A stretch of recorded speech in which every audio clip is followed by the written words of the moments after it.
आज मी तुम्हाला अंगारक विनायक चतुर्थीबद्दल माहिती सांगणार आहे. तर मराठी वर्षातील अत्यंत पवित्र, शुभ मानला गेलेला मार्गशीर्ष महिना संपून पौष महिना सुरू होणार आहे. पौष महिन्याच्या विनायक चतुर्थीला अंगारक योग जुळून येत आहे. विनायक चतुर्थीला अंगारक योग जुळून येणे विशेष मानले जाते. या दिवशी गणपतीची विशेष उपासना केल्यास शुभ, पुण्य आणि अनेक लाभ प्राप्त होऊ शकतात. गणेशाचे शुभाशीर्वाद प्राप्त होऊ शकतात असे म्हटले जाते. 2025 मधील शेवटची अंगारक चतुर्थी कधी आहे? अंगारक योगाचे महत्त्व काय?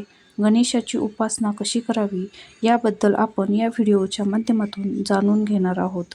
तर प्रत्येक मासाच्या शुक्ल चतुर्थीला विनायक चतुर्थी असे म्हटले जाते.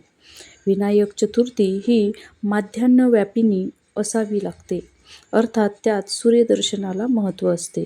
तर ज्या कृष्ण चतुर्थीला संकट चतुर्थी म्हणतात, त्या चतुर्थीचा काळ असताना चंद्रोदय व्हावा लागतो, म्हणजे ती चंद्रोदय व्यापिनी असावी लागते. त्यात चंद्रदर्शनाला महत्त्व असते. हा दोन्ही चतुर्थींमधला मुख्य फरक आहे. प्रत्येक मासाच्या शुक्ल आणि कृष्ण चतुर्थीला गणेश व्रत सांगितले आहे. मासातून 2 चतुर्थ्या म्हणजे वर्षाच्या 24 चतुर्थ्या झाल्या. गणेशाचे हे 24 अवतार विविध ग्रंथांमध्ये नमूद आहेत. तर चतुर्थीला अंगारक योगाचे महत्त्व काय आहे ते आता मी तुम्हाला सांगणार आहे. मंगळवारी चतुर्थी आली की अंगारक योग जुळून येतो. अंगारक विनायक चतुर्थी हा योग वारंवार येत नाही.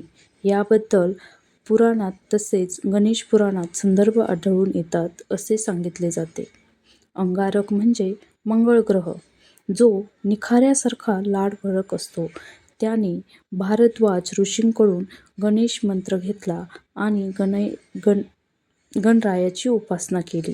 त्याच्या उपासनेवर प्रसन्न होऊन बाप्पाने त्याला आशीर्वाद दिला की माझ्या जन्माची तिथी चतुर्थी होती, म्हणून मंगळवारी येणारी चतुर्थी तुझ्या नावाने अर्थात अंगारकी चतुर्थी म्हणून ओळखली जाईल.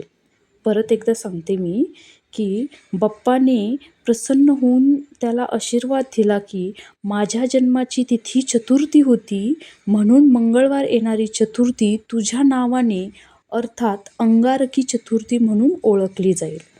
अमंगळ समजल्या जाणाऱ्या मंगळ ग्रहाला ज्या वरद विनायकाने पावन केले, त्या विनायकाने आपलाही उद्धार करावा या हेतूने अंगारकी चतुर्थीचे व्रत केले जाते.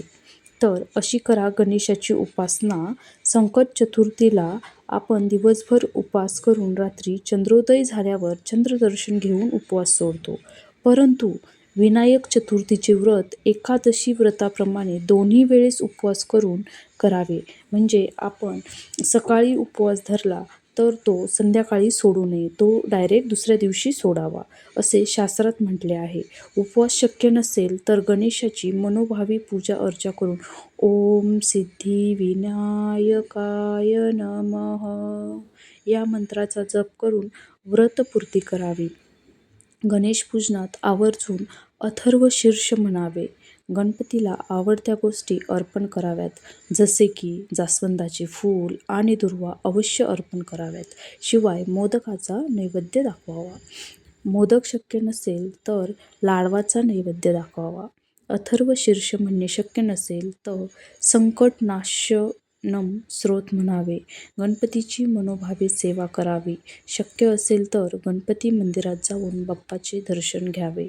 तर ही सर्व अंगारकी चतुर्थी दिवशी करावे.